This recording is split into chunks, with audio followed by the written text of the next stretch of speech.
Sorry, Nintendo. A successful like to dislike ratio for your Nintendo Switch CONline expansion pack overview trailer is in another castle. Where do I even begin? Nintendo, what the fuck were you thinking? I can see exactly why they didn't bother mauling their Nintendo Direct by announcing the pricing for this expansion pack. You're paying a premium for this extortionist service. And this is the first time in a while, especially considering the fact that this is the internet, that I have scrolled through the comments in anything. It's unanimous. I have yet to see a single person legitimately defend this announcement. Emulation is free, too expensive for what it's worth. And yes, there will always be those bootlickers out there whose only worth is lapping up any and everything their sacred cow shits all over them. But man, the comment section in this video is a slaughter fest to say the least. You got people that are subscribed to the plain old Nintendo Switch CONline service, and even they disagree with this shit. This is exactly why when it comes to the subject of emulation, despite Nintendo's chagrin, it's not a matter of black and white. I'm going to call them what they truly are because they sugarcoat it by calling it a subscription service. It's an extortionist service. Now you have to pay a $50 fee yearly simply because Nintendo added additional content, i.e. more old games as the main attraction in this expansion pack. You get to play Nintendo 64 and Sega Genesis games.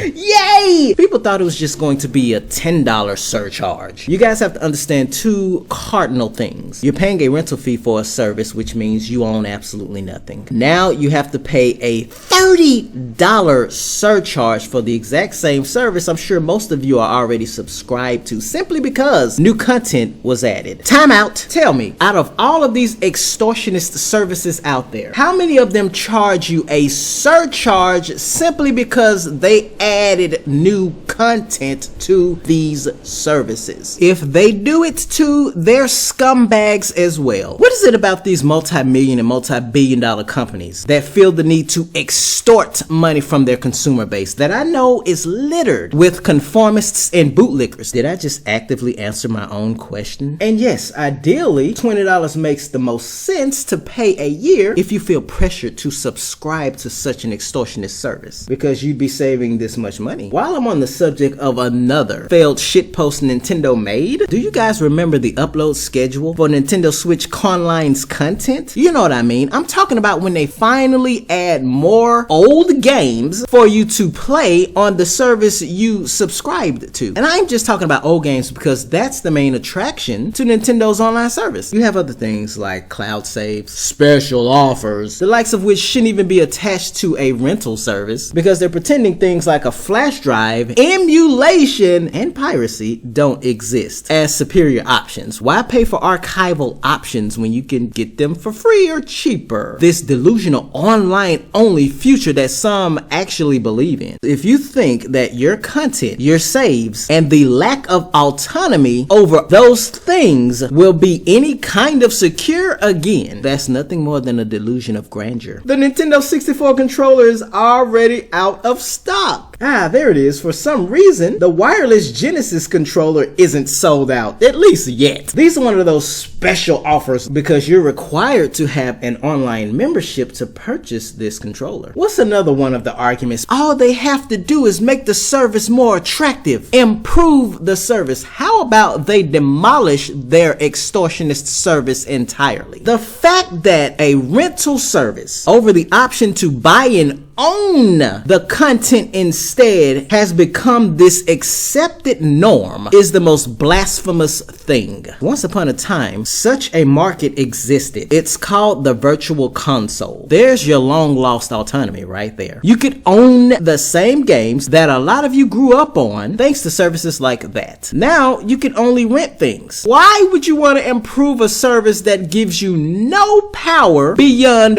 renting the content? What What exactly is there to improve? You are okaying these multi-million and multi-billion dollar companies to extort money from you, and you want to improve that service instead. And here's another shitty thing Nintendo does, and it's simply a line of code that they could include when it comes to those free trials they offer from time to time. For anyone that has taken advantage of those 7-day free trials that Nintendo offers, you'll know that one of the disclaimers is that the free trial will automatically convert to a 1-month auto-renewing membership unless automatic renewal is turned off by the end of the free trial. Nintendo, just like the lack of an experience share toggle, why can't you give people the option to automatically turn this off? Which means every time you renew a free trial, you need to go into a series of impractical options and finally find the automatic renewal option just to turn it off. Even if people do this every single time they redeem a free trial, they expect people to forget just so they can squeeze $4 itty-bitty dollars out of them every damn month. But Nintendo, you love to get ever so vaginal when the subject turns to emulation, let alone piracy. You're giving people more incentives to turn to said options. Not only do the third parties out there respect your IPs better than you ever will, considering the only option you want to give the consumer base, which is a highly oppressive con, but hey, if people can play the same shit, when again that main draw is a bunch of old games for free on their laptop, cell phone, whatever media device out there that they're given the option to freely download your IPs on, what the fuck makes you think somebody is going to pay a $50 premium for the same shit? This is why those rental services are extortionist services. I can't stress the point enough. Whether you're paying ideally $20 a year or $50, thanks to a not surprising $30 surcharge, the reality doesn't change. You still own nothing. Metroid Dread is already running on Switch emulators. Oh shit, the franchise is doomed. Emulation and piracy doesn't stop just because a new game and new gaming hardware for that matter exists. And of course you have to consider the reality that Nintendo's online service at its core just quite frankly sucks. Well, unless you have an OLED Switch, you still have to worry about a lack of a stable connection. And even then, that's no guarantee. Well played, Nintendo. People have a reason now more than ever to subscribe to your extended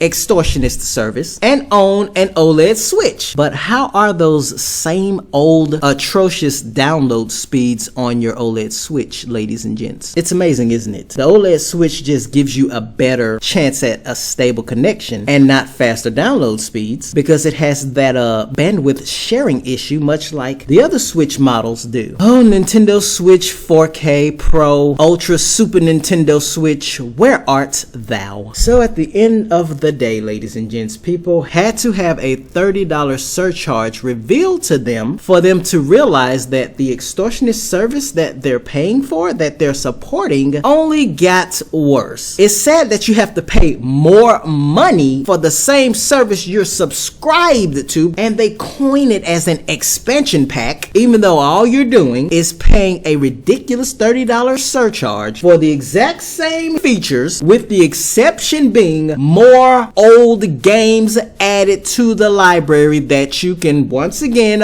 only rent. I never care for these services. They're basically an online Blockbuster and Gamefly. Even those give you better options. You get physical copies, and one way or another you can actually own the games. I think Sony's service does the exact same thing in some aspects. I would rather own something than rent it. It's a no-brainer. I own Donkey Kong Country 1, 2, and 3 on my new 3DS XL Pikachu Edition. It makes no sense to only rent the same shit on my much more capable Switch. Nintendo can't be a bitch and a half if there are superior options that give people autonomy over their IP with additional options and for free if all they want to do is market such an oppressive con as their only option. You can't cease and desist everything, Nintendo, when people can only rent your shit through a premium rental fee. And if I can open a browser and get a superior online connection and experience, and without the need to buy another Switch that happens to come with an OLED panel and a LAN port, that just once again makes your $50 premium rental fee moot. That's exactly why they are violated even by fan-made games that have zero chance to be marketed. Superior and cheaper options are the antithesis of their extortionist and extended extortionist service. I think it's time to disable the ratings in that video, Nintendo. You won't find that princess in that one castle today, or at all for that matter. But you're only paying $4.16 a month for the expansion pack. And this is exactly why companies like Nintendo will always fuck you without a condom while dangling the key to your cell over your head with every hump. But at least now you're playing with power. Nintendo power.